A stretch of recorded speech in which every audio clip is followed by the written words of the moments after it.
Creator visa ഒന്ന് കേട്ടിട്ടുണ്ടോ?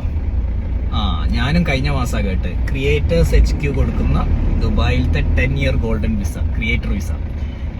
അത് കിട്ടിയ ആദ്യത്തെ മലയാളി റോമിംഗ് ബ്ലോഗർ എന്ന് പോപ്പുലർലി അറിയപ്പെടുന്ന നിഹാദാണ്.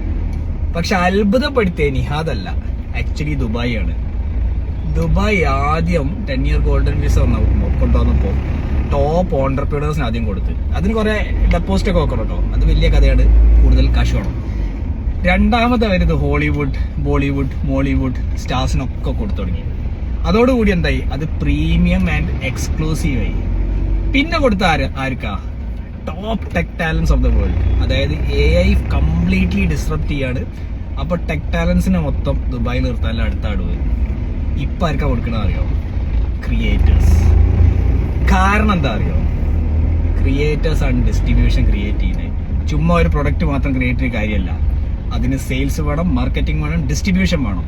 ഇതൊക്കെ കൊണ്ടുവരുന്ന ഇപ്പോഴത്തെ ക്രിയേറ്റേഴ്സ്, ഇൻഫ്ലുവൻസേഴ്സ് ആണ്. So that is exactly why Dubai is on that path. ഒരു കൺട്രിക്ക് ചെയ്യാൻ പറ്റുന്ന ഏറ്റവും ബെസ്റ്റ് മാർക്കറ്റിംഗ് സ്ട്രാറ്റജി ഇതാണ് ഞാൻ പറയും ഇപ്പം. അപ്പം ഇതുവരെ കണ്ടന്റ് ക്രിയേഷൻ സീരിയസ് ആക്കി എടുക്കാത്തവര് സീരിയസ് ആക്കി എടുത്തോളി. Sheikh Hamdan, the crown prince of Dubai itself is a content creator. ഇതിലും വലിയ സംഭവം എവിടെയാണുള്ളത്? So take it very seriously.